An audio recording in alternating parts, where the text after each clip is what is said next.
Hai, pada kesempatan kali ini saya akan menjelaskan tentang sentence patterns in English, yaitu bentuk-bentuk kalimat di dalam bahasa Inggris. Jadi, dalam mempelajari bahasa Inggris, kita terlebih dahulu perlu untuk memahami pola-pola yang ada di dalam bahasa Inggris, agar kita juga mudah dalam menganalisis kalimat-kalimat dalam bahasa Inggris. Dalam berbicara pun menjadi sangat mudah. Jadi tidak perlu takut dalam berbicara karena kita sudah memahami polanya.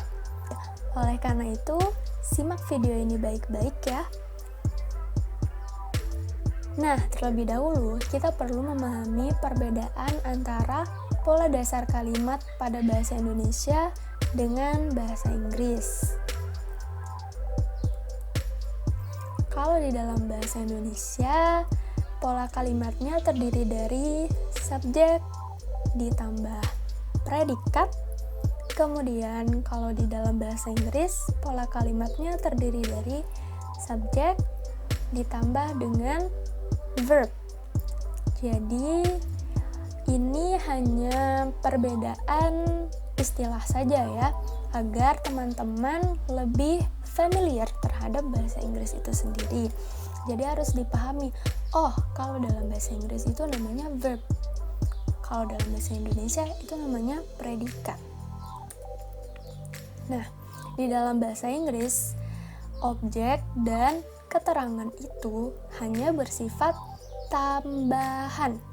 Artinya tidak harus ada dalam setiap kalimat. Contohnya nih, I am writing a letter. He is sleeping. Nah, teman-teman tahu tidak apa perbedaan dari kedua kalimat ini?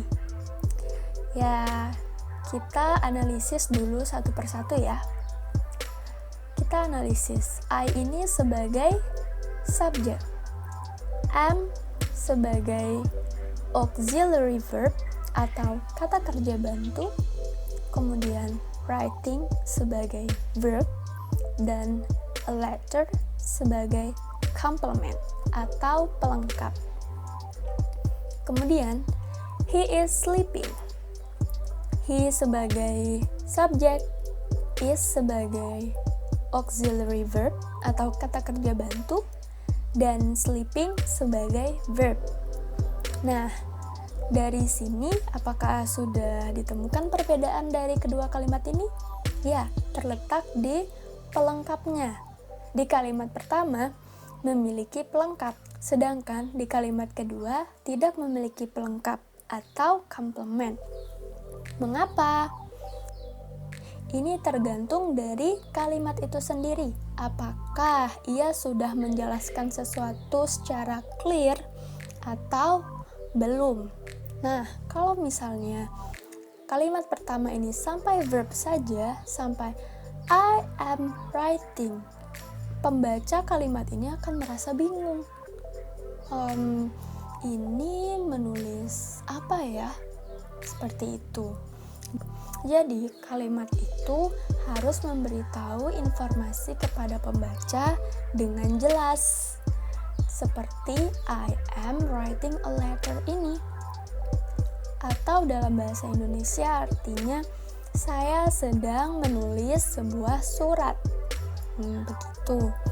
Sedangkan kalau di kalimat kedua ini sudah sangat jelas sekali ya, walaupun tidak ditambah dengan complement atau pelengkap.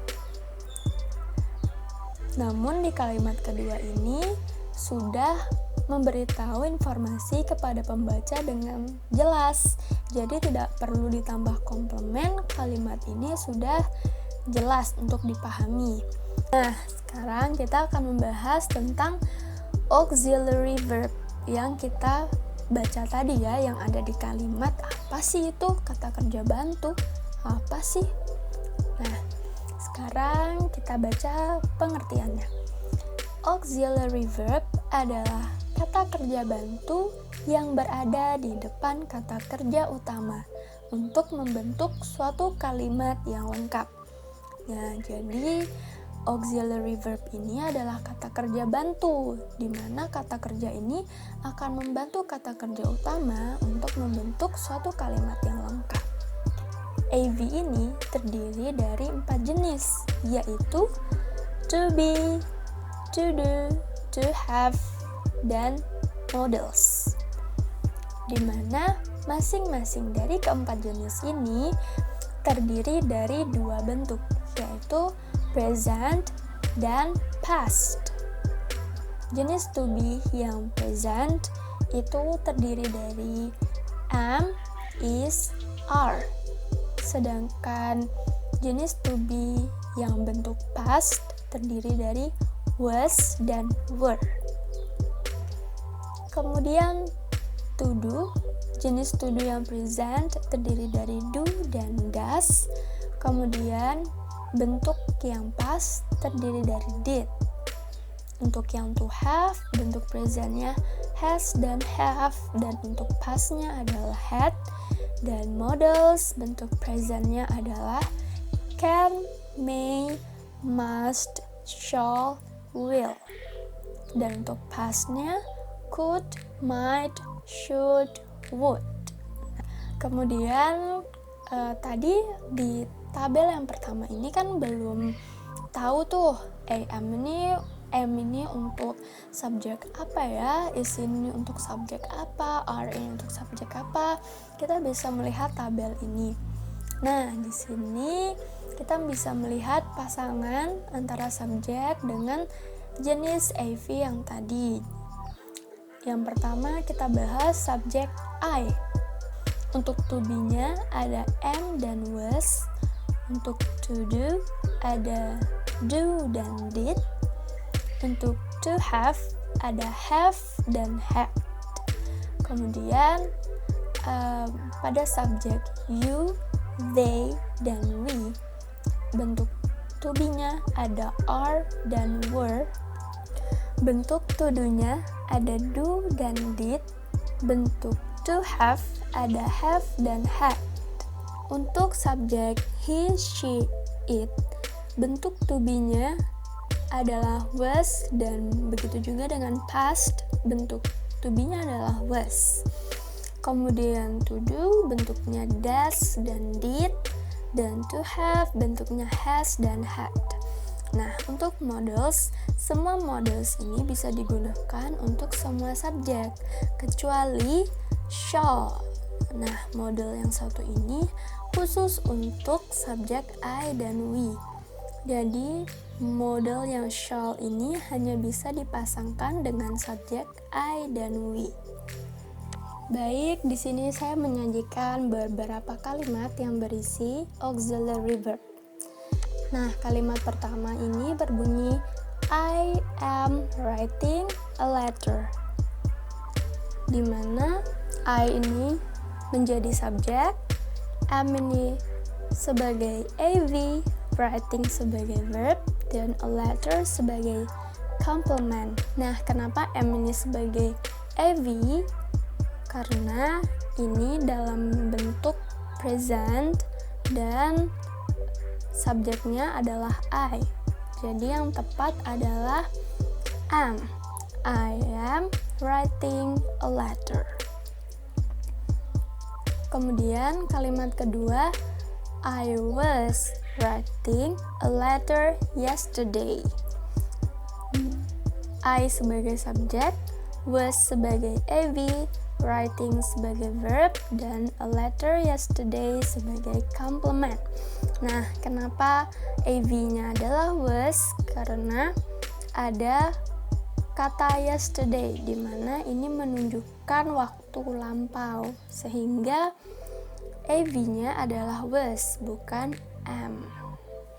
Lanjut, contoh kalimat selanjutnya adalah you do not understand this book.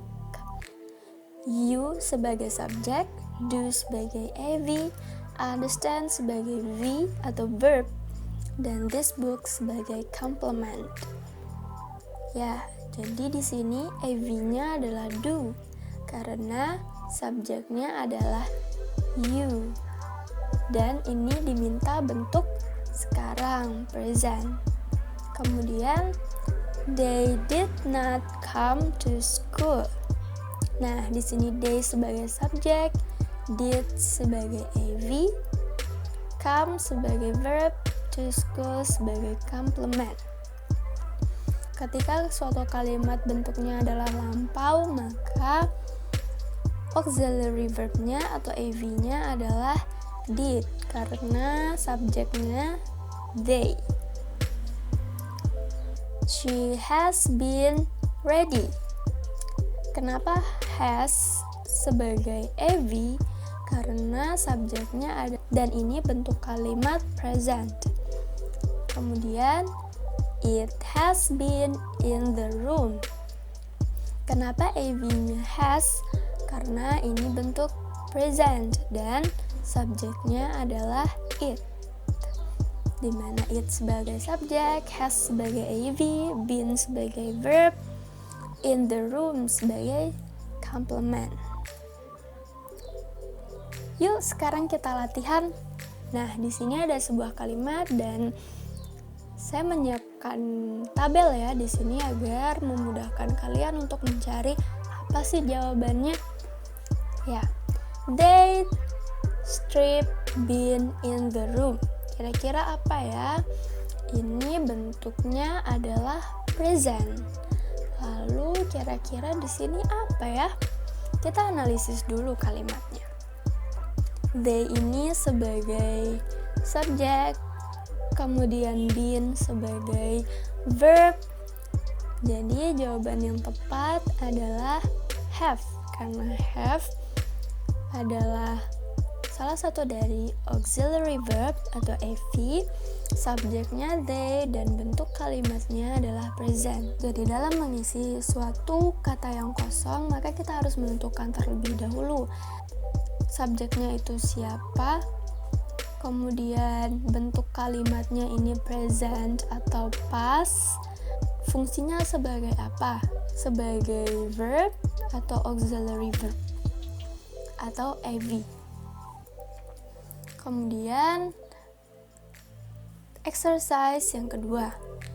He stripped sick yesterday. Kira-kira apa ya auxiliary verb yang tepat untuk kalimat ini?